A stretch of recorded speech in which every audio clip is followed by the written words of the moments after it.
Perfect. Okay, and we have a segment called First and Last. Let me pull it Oh my gosh, I saw you guys do this on YouTube. Did you? I totally creeped on your page, and I love this. I was hoping you would ask, and if you didn't, I would have ended up asking you. Okay, so what was your first Mom, I Made It moment? I don't think it's happened yet. No? Honestly, I think I'm still at that pinch me, I must be dreaming. Like right now, I'm kind of doing the pinch me, I must be dreaming. I'm getting interviewed. This is really cool.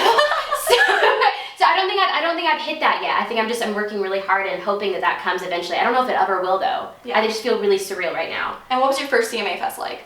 Oh my gosh, that was last year. It was your first? It was my first. Oh my gosh. It was my first, and it was absolutely amazing. It was cool because I've heard so much as a fan, and then actually being able to perform on the AT&T Uverse stage was unbelievable. It was so cool. Such an amazing moment to see my songs connect with the audience. Yeah. That was actually how we found out about you. Wait, it's like, shut up. Are you serious? By, yeah. Wait, you did? Yeah. I was like, wait, she's good. I need to check her out. Oh my gosh, I love it. I love it. I love it. I love it. I wish I would have met you guys then. Yeah, I know. I was just like, oh man, I have to go do another interview, but like I wrote down your name and I'm like, all right, I'm gonna creep on her. I love it. So what was your last embarrassing stage moment? Or which one? There was this one time, it was a few years ago, I was singing the national anthem for some little bodunk thing and in my hometown, and there were stairs leading off the stage. Oh no. And I'm really clumsy. I'm just 110% of the time. So if you can imagine me with nerves in heels walking down stairs, I ended up eating face and my dress went over my head.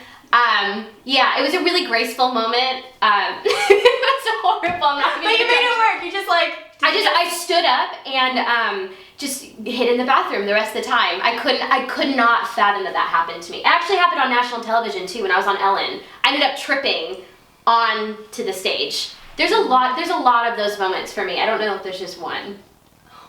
I mean, I fall on the regular, it's a problem. So you feel me? You totally get what I'm saying. Oh, gymnastics, I fell on the beam. You did gymnastics? Okay, my mom was a coach. My mom was a gymnastics coach, so I grew up actually tumbling. That is so cool. Wow. I couldn't do being to save my life. I don't know how many times I fell.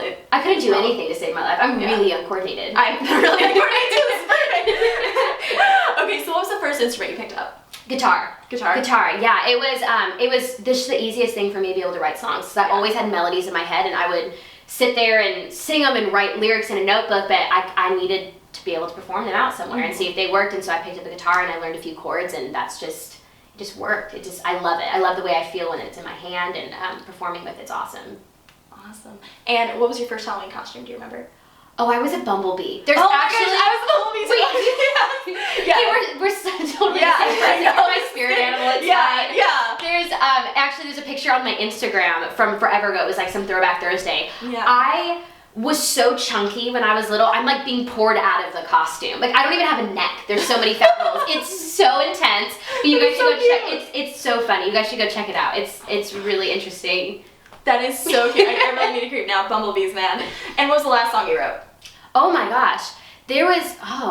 I write so often. That's not even funny. I write every single day, sometimes twice a day. I think the last song that I finished, because I start a lot of things, but I don't end up finishing them. The last song I finished, oh goodness gracious. There was a song actually I wrote with my main co-writer called Blair Daly, and it was called From Afar, and it was about this guy that I'd always admired from afar, and I was really interested to see who he was, and I really, really liked him, and we just never ended up getting together, and that's kind of where the song came from. I went to his house, I was like, I'm in love with this boy and I can't do anything about it, and so I ended up writing a song about it. That is so cool. And do you play your songs for people that you write them about? You know, I don't. So guys, if you're out there, her songs may be about you. Oh gosh, wait, there was this one time, oh my gosh, it was so humiliating. So I went to this high school dance, it was a girl's choice. I wasn't in high school at the time, but I was through the public school system doing homeschool, and so because I could go to all the high school dances, and I didn't know any of the upperclassmen, but I knew everyone in my grade. Okay. So when it came time to ask girls' choice, all of my friends asked upperclassmen, and I didn't know any of them, and they were like, just ask this guy, just ask this guy.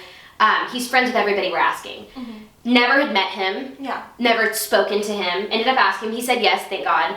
But I was telling somebody a few weeks later when I was in Nashville on one of my writing trips, I was like, I don't even know what I'm going to do. I don't know this kid. I've been in Nashville for 3 weeks. I have no time to hang out with him before the dance. Yeah. And he looked, and I said, well, at least he'll look good in pictures. And that's where the song kind of came from.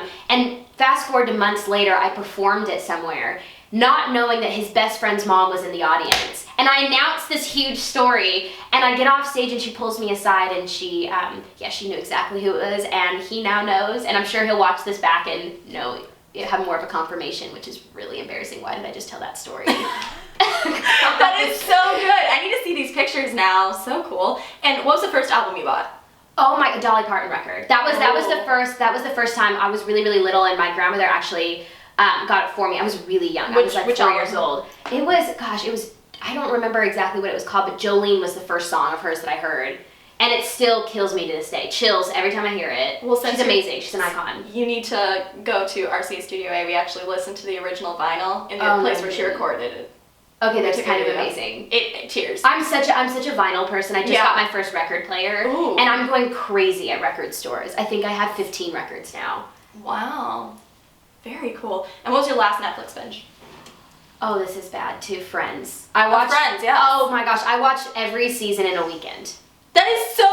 that takes real dedication and talent. It really. People think that you're just totally Netflix and chilling, but you're actually like putting a lot of time and energy into it. It's hard work to get through an entire like 10 years. Yeah. 10 years of Friends in a weekend. That's a lot of work. Goals right there. Exhausted afterwards. Oh, I bet. Wow. Well, thank you so much for sitting down with us. Thank you so much for having me. I really enjoyed it. All right, so to stay updated with all things Stage Right Secrets, you can visit our website, stagerightsecrets.com, at Stage Rights on Twitter, and Stage Right Secrets at everything else. And if you want to shamelessly plug in your social media for us. Oh my gosh. Okay, so at Savannah Kai's on, or at Savannah Kai's Music on Instagram, at Savannah Kai's on Twitter, and then you can find my Facebook page at Savannah Kai's